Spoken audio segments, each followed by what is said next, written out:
Welcome back. देखो हम लोग कुछ यहाँ पे इंपॉर्टेंट क्वेश्चन देखेंगे जो आपका झारखंड पीजीटी में आया था 2023 में, और ये जो 1 सितंबर को एग्जाम हुआ था उसमें पूछा गया था। ठीक है, तो 1 बाय 1 देख लेते हैं कैसे बनेगा यहाँ पे। तो देखो क्वेश्चन काफ़ी सिंपल थे कुछ, तो जैसे यहाँ पे देखो बिल्कुल लिमिट का आपको एक सिंपल क्वेश्चन पूछा हुआ है कि limit x tends to 0 x to the power 4 sine pi by x क्या होगा। ठीक है जी, तो अगर इसको देखें हम लोग ना, तो यहाँ पे क्या होगा, यहाँ पे जैसे ही आप अप्लाई करोगे तो ये 0 हो जाएगा और ये आपका होगा साइन, ठीक है, प्लस इन्फिनिटी भी हो सकता है माइनस इन्फिनिटी भी। ठीक है, चूंकि हमको पता है कि जो लिमिट एक्सटेंडिंग टू 0 है 1 बाई एक्स, ठीक है, ये क्या होता है, तो ये 0 प्लस पे प्लस इन्फिनिटी होता है। मतलब अगर आप राइट हैंड साइड से आओगे और लेफ्ट हैंड साइड से आओगे तो ये आपको माइनस इन्फिनिटी देगा। ठीक है, अब देखिए कुछ भी दिए, साइन का जो वैल्यू है वो आपका -1 से 1 के ही बीच में होता है फॉर ऑल एक्स। ठीक है जी, ये कुछ भी है, ठीक है, एक फाइनाइट वैल्यू हो सकता है -1 से और 1 के बीच में, तो उस पर आप 0 से मल्टीप्लाई करोगे तो फाइनली 0 ही आएगा। तो इसको देख करके तो आई होप आप लोगों ने कुछ नहीं किया होगा, ठीक है, 0 ही किया होगा। तो यहाँ पे ऑप्शन नंबर ए ही आपका करेक्ट आने वाला है। बहुत सिंपल क्वेश्चन है। आगे देखो क्वेश्चन है यहाँ पे क्वेश्चन नंबर 14 नंबर कैसे करेंगे, बोलता है फंक्शन है, ठीक है, r² to r², okay, domain भी इसका R2 है, यानी आपका 2 डायमेंशनल रियल स्पेस है, और रेंज भी यही है। ठीक है, fxy इस तरीके से डिफाइन किया है। तो डेरिवेटिव पूछ रहा है आपका xy पे लीनियर ट्रांसफॉर्मेशन में, ठीक है, कैसे गिवन होगा। तो देखो ये तो हम लोग जानते हैं कि अगर आपको डायरेक्ट निकालना है इस तरह से लीनियर ट्रांसफॉर्मेशन में, तो आप डायरेक्ट क्या करते हो, फार्मूला है, ठीक है, जैसे यहाँ पे जो fxy दे रखा है ना, तो आपको यहाँ पे चूंकि 2 फंक्शन है अंदर में, तो इसको आप u और v मान लीजिए। ठीक है, u और v, यानी u हो गया पहला वाला x² और v हो गया आपका दूसरा वाला। तो जो फार्मूला बनेगा वो सिंपली बनेगा आप इसका करली u बाई करली x, यानी आप u को कीजिएगा x के रिस्पेक्ट में डिफ्रेंशिएशन, ठीक है, फिर आप u को कीजिएगा y के रिस्पेक्ट में। ठीक है जी, इसी तरीके से फिर नीचे करेंगे v को x के रिस्पेक्ट में करेंगे और फिर v को करेंगे हम लोग y के रिस्पेक्ट में। तो जो भी आएगा यही आपका मैट्रिक्स जो है वो आंसर हो जाएगा। ठीक है, अब देख लेते हैं क्या मैट्रिक्स आ रहा है। तो पार्शियल डेरिवेटिव है ये u का with respect to x, u क्या है, u है आपका x², तो x² का ये 2x आ जाएगा, y के रिस्पेक्ट में तो 0 आएगा। ठीक है, फिर आपका जो v है वो है यहाँ पे y² प्लस साइन x, इसका करते हैं अगर x के रिस्पेक्ट में करेंगे तो 1 cos x आएगा, ठीक है, y के रिस्पेक्ट में करेंगे तो 2y आएगा। तो यही आपका सिंपल यहाँ पे आंसर हो जाएगा। ठीक है, तो यहाँ पे ऑप्शन नंबर ए जो है वो बिल्कुल करेक्ट है। ठीक है, आई होप आप लोगों ने भी इसको इसी तरीके से किया होगा। तो ये भी आसान क्वेश्चन था, ये हम लोग पहले भी कर चुके हैं। आगे देखो क्या है यहाँ पे क्वेश्चन नंबर 15 नंबर में हम लोग देखेंगे, तो यहाँ पे आपको r² टू r डिफाइन किया है। ठीक है, फंक्शन ये दिया हुआ है, v हमारा जो है 1 2 है एंड a आपका ये है। ठीक है, with the 2 element of r², the directional derivative of f in the direction of v। ठीक है, तो देखिए v के डायरेक्शन में हमको निकालना है, कह सकते हो कि फंक्शन का डायरेक्शनल डेरिवेटिव। ठीक है, तो देखो डायरेक्शनल डेरिवेटिव हम लोग कैलकुलस के वे से भी निकाल सकते हैं और वेक्टर के वे से भी निकाल सकते हैं। तो सिंपल जो फार्मूला होता है डायरेक्शनल डेरिवेटिव का, ठीक है, मान लो आपको किसी डायरेक्शन में करना है, ठीक है, v के डायरेक्शन में करना है एट पॉइंट a, इसका फार्मूला क्या होता है, इसका फार्मूला होता है कि आप ग्रेडियंट निकाल लीजिए, ठीक है, किसका, फंक्शन का, जो भी आपको दे रखा है, और उसका डॉट प्रोडक्ट निकाल लीजिए आप v के यूनिट वेक्टर से। ठीक है, तो यहाँ पे देखिए, यहाँ पे अगर हम लोग इस तरीके से करेंगे ना तो क्या आ जाएगा, तो यहाँ पे जैसे फंक्शन हमको दे रखा है xy, ओके,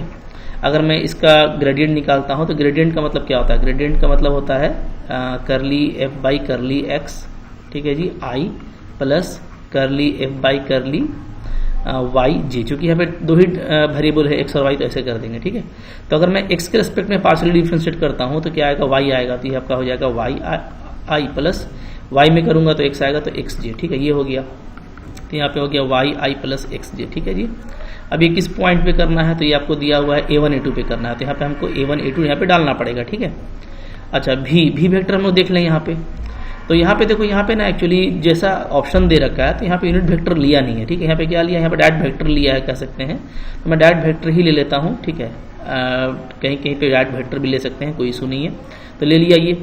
अब देखो यहाँ पे क्या हो जाएगा, यहाँ पे हमारा a1 डाल देते हैं और a2 तो आ जाएगा ये आपका a2i प्लस a1j, x के प्लेस पे a1 डाल दिया, y के प्लेस पे a2 डाल दिया। ठीक है, ये हो गया डॉट। अब इसका डॉट करना है i प्लस 2j से, तो डॉट डॉट कर दीजिए, i का i से करेंगे तो 1 आएगा तो a2, ठीक है, और j का j से भी 1 आएगा तो 2a1, ये a1 है ना, तो a2 प्लस 2a1। ठीक है जी, ये आ रहा है। यानी पे यहाँ पे जो ऑप्शन नंबर बी है वो क्या है, हम लोगों का करेक्ट ऑप्शन है। इस तरीके से करना था। आई होप आप लोगों ने इसी तरीके से इसको किया होगा। ठीक है, आसान सा क्वेश्चन था। आगे देख लेते हैं क्या है। देखो यहाँ पे क्वेश्चन है, नेक्स्ट क्वेश्चन नंबर 6 है।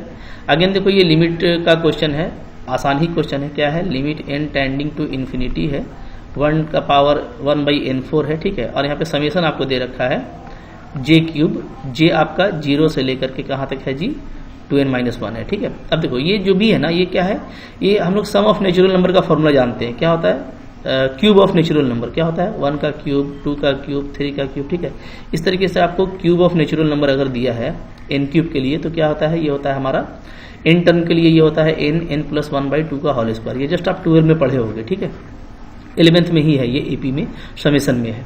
तो अब यहाँ पे देखिए, यहाँ पे है वही चीज़। अगर आप देखेंगे तो 0 से स्टार्ट हो रहा है, तो 0 का तो सम पे कोई फर्क नहीं पड़ेगा। तो 1 से लेकर के ये 2n-1 तक जा रहा है। ठीक है, क्योंकि सिंपली इसको कैसे डिनोट करते हैं, इसको सिंपली डिनोट करेंगे हम लोग इस तरीके से, जे क्यूब। ठीक है, जहाँ जे आपका 1 से लेकर के n तक जा रहा है। तो यहाँ पे भी ये 0 तो हटा देंगे तो 1 से 2n-1 तक जा रहा है। तो यही फॉर्मूला आप पुटअप कर दीजिए और n के प्लेस में आप क्या डाल दीजिए, 2n-1। ठीक है, सिंपली आपका यहाँ पे आ जाएगा limit n tending to infinity, n के प्लेस पे 2n-1 डालेंगे तो 2n-1 आ जाएगा। फिर यहाँ पे +1 कट जाएगा -1 से, तो 2n बचेगा। ठीक है जी, डिवाइडेड बाई 2, इसका हो गया आपका होल स्क्वायर। ओके, ये फॉर्मूला पे डाल दिए, इनके जगह पे क्या कर दिए, 2n-1। और नीचे में क्या है, नीचे में आपका n4 है। इसको और अच्छे से लिखो, ऐसे करो, limit n tending to infinity. ठीक है, 2 हमारा कैंसिल हो गया अंदर में, तो बच रहा है क्या, n² बच रहा है और 2n-1 का होल स्क्वायर बचेगा। ठीक है, बाई n4। अब यहाँ से आप कैंसिल कर सकते हो तो आपको n² बचेगा। ठीक है, n टेंडिंग टू इन्फिनिटी है तो इसको आप ऐसे लिख सकते हो, n² को अंदर कर देता हूँ तो 2 बचेगा, -1/n का होल स्क्वायर बचेगा। ठीक है जी, लिमिट डाल देंगे तो क्या आ जाएगा, 2 - 0 का स्क्वायर, यानी आपका 2 का स्क्वायर। आंसर आपका फाइनली 4 आ रहा है। यहाँ पे ए नंबर ऑप्शन करेक्ट है। देखो कितना आसान सा क्वेश्चन है। ठीक है, मतलब मैं कहूँ कि 12 लेवल का कैलकुलस आपसे बहुत ज़्यादा पूछा है तो कोई इसमें दो राय नहीं है, बस सिंपल फॉर्मूला आपको अप्लाई करना है, थोड़ा समझ बूझ रखना है समेशन का, आपका क्वेश्चन बन जाएगा। अब देखो यहाँ पे नेक्स्ट क्वेश्चन क्या आया था, 17 नंबर। देखो यहाँ पे, ठीक है, 17 नंबर क्या है, फंक्शन आपका R गिवन है और f0 0 है। देखो फंक्शन में f0 0 है, ये ध्यान देना है। और यहाँ पे थोड़ा सा लगता है मिस्टेक किया लिखने में। ठीक है, चूंकि इक्वेशन को डाल दिया है एब्सोल्यूट फंक्शन के अंदर, तो ऐसा तो नहीं होता है। तो इस तरह का बहुत सारा मिस्टेक भी था क्वेश्चन में, जो कि बिल्कुल गलत है। क्या कीजिएगा, ठीक है, मैं तो बोलता हूँ कि क्वेश्चन ये लोग लिखते हैं फिर बाद में चेक करते हैं कि नहीं करते हैं, बिल्कुल गलत है। खैर जो अंडरस्टैंडिंग है बच्चों की वो जानते होंगे कि एक्चुअली ये ऐसे है, फंक्शन दे रखा है, ठीक है, फंक्शन का डेरिवेटिव है और ये जो भी डेरिवेटिव है ये क्या है, ये आपका <= 5 है। ठीक है जी, ये अब आपका करेक्ट हो गया स्टेटमेंट, क्योंकि फंक्शन पे ही लगेगा एब्सोल्यूट ना, फंक्शन आपका एब्सोल्यूट होता है। ठीक है, इक्वेशन को हम लोग एब्सोल्यूट क्या करेंगे, ओके। तो इस तरीके का ये होना चाहिए। तो चलो, फॉर ऑल x ये दिया हुआ, बोलता है f1 क्या होगा। तो देखिए ऐसा क्वेश्चन में ना बहुत जल्दी आप बना लोगे। आप क्या करो कि फंक्शन इस तरीके से आप चूज करो कि जो इसको सेटिस्फाई करता हो। जैसे f0 = 0 है और <= 5 है, तो बिंदास तरीके से अगर मैं यहाँ पे इक्वल टू वाला कंडीशन भी ले लूँ, ठीक है, तो मैं फंक्शन क्या ले सकता हूँ, मैं ले सकता हूँ 5x। ठीक है जी, सो दैट कि आप 0 डालोगे तो ये 0 आ जाएगा। और जब इसका आप डिफरेंशिएशन निकालोगे 5x का, तो क्या आएगा, तो आपका सिंपली वो एक 5 आएगा। तो डेफिनेटली ये <= 5 को सेटिस्फाई कर रहा है। ठीक है, तो ये ले सकते हैं। आप 3x भी ले सकते हैं, 3x भी लोगे तब भी इसको सेटिस्फाई करेगा और उसमें 3 आएगा डेरिवेटिव, वो भी 5 से छोटा है। ठीक है, सेटिस्फाई कर रहा है। 2x ले सकते हो, कुछ भी। तो अब ये सारा चीज़ जब हम लोग लेंगे तो उसके इसमें f1 क्या आएगा, तो f1 आप कह सकते हैं कि 5 या 5 से छोटा आ सकता है। ठीक है, जनरली इस तरह का अगर लेंगे तो 5, 3, 2 इस तरह, ये सब वैल्यू किस इंटरवल में लाई कर रहा है। तो चूंकि 5 भी आ सकता है तो ये वाला तो रॉन्ग हो गया। ठीक है, इस सब में तो है ही नहीं, ये सब 5, ये सब किस में आपको दिख रहा है, आराम से देखिए। तो आप देखेंगे तो जो है, ठीक है, ये वाला ऑप्शन आपको करेक्ट लगेगा। इसमें -5 से 5 के लिए दिया हुआ है, तो इसमें जितना भी आप लेंगे ना वो सब इसको सेटिस्फाई करेगा। ठीक है, इस तरह का फंक्शन ये तो नहीं हो सकता, क्योंकि ये -4 से 4 है तो ये 5 को जो है हटा रहा है, जबकि 5 भी आपका हो सकता है। ठीक है, तो ये नहीं होगा। तो यहाँ पे ऑप्शन नंबर बी ही क्या है, करेक्ट है। बिल्कुल इस तरह का एग्जाम्पल बना करके आप बहुत जल्दी पकड़ लोगे कि कौन सा करेक्ट है। ठीक है, तो ऑप्शन नंबर बी आपका करेक्ट रहेगा। आगे देखो क्या है, क्वेश्चन नंबर 18। अब देखिए क्वेश्चन में बनाते जा रहा हूँ, ऐसा नहीं कि ना आप भी बस देखते जाइए। अगर आप इसको जानते हैं तो आप खुद से ट्राई कीजिए, डेफिनेटली आपसे बनेगा तो आपको कॉन्फिडेंस आएगा। ठीक है, और मैं आपको सजेस्ट करूंगा ना कि देखो मैंने सारे PYQs जो है एक अलग प्लेलिस्ट में दे दिया है, जो प्रीवियस ईयर क्वेश्चन है जो पीजीटी में पूछे गए थे, ठीक है। तो आप अपना प्लेलिस्ट जाके जरूर देखना, उसमें all PYQ JS SC PGT, ठीक है। तो इससे आपको बहुत अच्छे अच्छे क्वेश्चंस का प्रैक्टिस मिल जाएगा और आपका कॉन्फिडेंस भी आ जाएगा। और टेलीग्राम पे मेरे क्वेश्चन बहुत सारे हैं, डेली बेसिस पे चलते भी हैं, ठीक है। तो आप टेलीग्राम मेरा ज्वाइन कर लो। मेरा टेलीग्राम आपको तहसीन सर के नाम से मिल जाएगा, तहसीन सर, ठीक है, TGT PGT CSIR इसके नाम से आपको मिल जाएगा, ठीक है जी। तो आप वहाँ से जाकर के डेली बेसिस पे क्वेश्चन की प्रैक्टिस कर सकते हो, अच्छे अच्छे क्वेश्चन वहाँ पे लगे हुए हैं। तब देखिए यहाँ पे क्या है, यहाँ पे आपको सीक्वेंस का क्वेश्चन है जिसमें जो इसका जनरल टर्म है वो डिफाइन किया हुआ है sin π/n, sin π/n, ठीक है। तो बोलता है इसका सुप्रीमम क्या होगा। सुप्रीमम का मतलब क्या होता है, सुप्रीमम का मतलब होता है लीस्ट अपर बाउंड, LUB क्या होगा, ठीक है। तो देखो भाई, हम लोगों को पता है कि sin x का जो वैल्यू है वो -1 से 1 तक होता है, ठीक है। यानी अगर मैं बात करूं कि किसी भी एंगल के लिए जो साइन का मैक्सिमम वैल्यू हो सकता है, मैक्सिमम वैल्यू जो साइन का होगा वो क्या होगा, वो होगा हमारा 1, ठीक है। तो डेफिनेटली सारे ही वैल्यूज साइन के 1 से स्मॉलर होंगे, तो डेफिनेटली इसका जो लीस्ट अपर बाउंड है वो तो 1 ही होगा। अब ये देखिए, इस sin π/n से क्या हम 1 को पा सकते हैं, तो बिल्कुल पा सकते हैं। अगर इनका आप वैल्यू 2 रखिएगा तो sin π/2 क्या होगा, 1 ही आ जाएगा। यानी इस सीक्वेंस में भी इनका वैल्यू जैसे ही 2 रखेंगे तो हमको 1 मिल रहा है।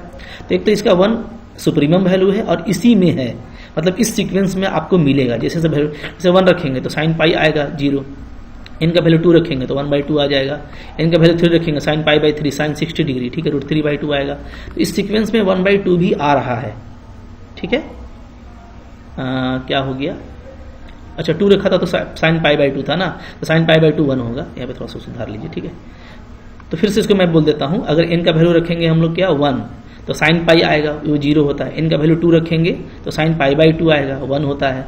इनका वैल्यू 3 रखेंगे तो sin π/3 60 डिग्री √3/2 आ जाएगा। इनका वैल्यू 4 रखेंगे तो sin π/4 1/√2। तो डेफिनेटली जो सीक्वेंस पूरा है, ठीक है, इसमें 1 भी आ रहा है।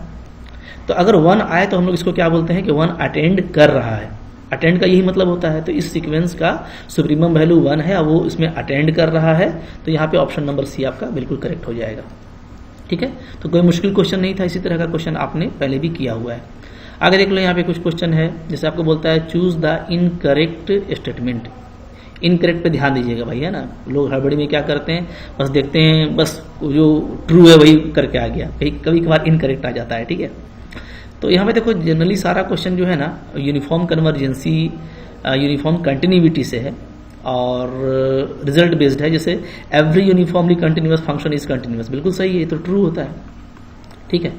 Every continuous and periodic function, तो ये भी आपका यूनिफॉर्मली कंटिन्यूअस होता है, ये भी ट्रू है, ठीक है। Every uniformly continuous function preserves कुशी सीक्वेंस, ये भी होता है, ठीक है। तो सारे तो ट्रू हैं। Every uniformly continuous function is not, देखिए अब यहाँ पे गलत बोल दिया, ठीक है। जैसे यहाँ पे डी में खुद लिखा है, तो भाई जो भी यूनिफॉर्मली कंटिन्यूअस फंक्शन होता है वो क्या होता है, कुशी कंटिन्यूअस भी होता है, ठीक है। तो यहाँ पे बी नंबर ही वाला आपका करेक्ट है, क्योंकि यही रॉन्ग स्टेटमेंट यहाँ पे दिया हुआ है। थोड़ा ध्यान से देखेंगे, बहुत सिंपल रिजल्ट इस पर मैंने बात किया हुआ है, आपने देखा होगा। आगे चल लेते हैं, ठीक है। फिर देखो यहाँ पे क्या है, यहाँ पे आपका लगता है कि काउंटेबिलिटी से क्वेश्चन आया है, ठीक है।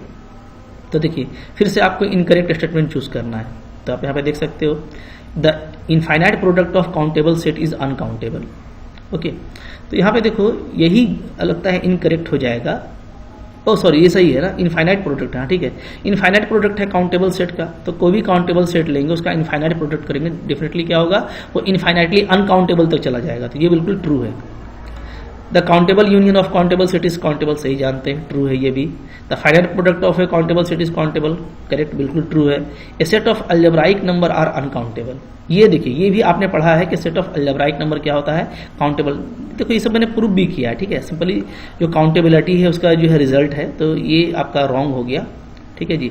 तो आपको इनकरेक्ट चूज करना था, तो यहाँ पे ऑप्शन नंबर डी ही हमारा क्या होगा, करेक्ट होगा, ठीक है। तो देखो मैं आपको ये बता रहा हूँ कि मैंने बहुत सारे क्वेश्चंस और भी कराए हैं, देख लेना। लेकिन ये जो बहुत सारे लोग रो रहे थे कि मुश्किल क्वेश्चन आया, तो देखो मुश्किल क्वेश्चन नहीं आया। हाँ ठीक है, सिलेबस के पैटर्न से थोड़ा सा हट करके क्वेश्चन है, लेकिन मैं आपको बताऊं कि बहुत सारी बातें ऐसी पूछी गई हैं जो आप जानते हो, जिसको आप कर सकते हो, ठीक है। और याद रखिएगा कि कोई भी एग्जाम आएगा ना, आगे आपका म्युनिसिपल एग्जाम भी होने वाला है, ठीक है, उसकी तैयारी आप कर रहे हो, तो आप मेंटली प्रिपेयर रहो कि आपको नॉलेज के बेस पे फाइट करना है। ये नहीं कि आप कुछ क्वेश्चंस बना के चले गए, उसी तरह का क्वेश्चन आएगा, कोई जरूरी नहीं है, ठीक है। आप अपना नॉलेज एकदम बिल्कुल 11-12 से, क्योंकि देखिए हमेशा याद रखिए कोई भी क्वेश्चन में ना, कोई भी आपका पेपर में 11-12 काफी इंपॉर्टेंट होता है, क्योंकि बेस यहीं से होता है, ठीक है। और जबकि रिजल्ट्स खराब हो रहे हैं तो सबको समझ में आ रहा है कि बेस ही चेक किया जाए, इसलिए बेस से ज़्यादा क्वेश्चन रहता है, तो इससे ज़्यादा क्वेश्चंस रहेंगे। बीएससी लेवल से जनरली आप देख रहे हो कि स्टेटमेंट बेस्ड क्वेश्चन आ रहा है, तो बहुत ज़्यादा क्वेश्चन पढ़ने से अच्छा है ना कि आप कॉन्सेप्ट को अच्छे से पहले कर लो, कॉन्सेप्ट कर लो, फिर एमसीक्यू से प्रैक्टिस कर लो, डेफिनेटली आपका काफ़ी अच्छे से होगा, ठीक है। तो मैंने यहाँ पे कुछ क्वेश्चन बताए हैं, जैसे जैसे होगा मैं आपको और भी क्वेश्चन बताते चलूँगा, ठीक है। तब तक आप खुद से भी प्रैक्टिस करते रहो, और बहुत सारे फ्री के वीडियोज़ यूट्यूब पर अवेलेबल हैं, मैं आपको सजेस्ट करूँगा कि वहाँ से भी आप जाओ, मेरे वीडियोज़ देखो, ठीक है। कुछ भी आपको ढूंढना है, ढूंढ करके मेरा चैनल का जो नाम है, लास्ट में मेरे चैनल का नाम लिख देना, आपको वो कंटेंट मिल जाएगा, आप वहाँ से देख सकते हो, बहुत सारे वीडियोस हैं। और अगर आप मेरा एप्लीकेशन बाई करना चाहते हो तो एप्लीकेशन पे आपको कोई भी कोर्स सिस्टमेटिक वे में मिल जाता है, तो उसका लिंक आपको डिस्क्रिप्शन बॉक्स में मिल जाएगा, ठीक है।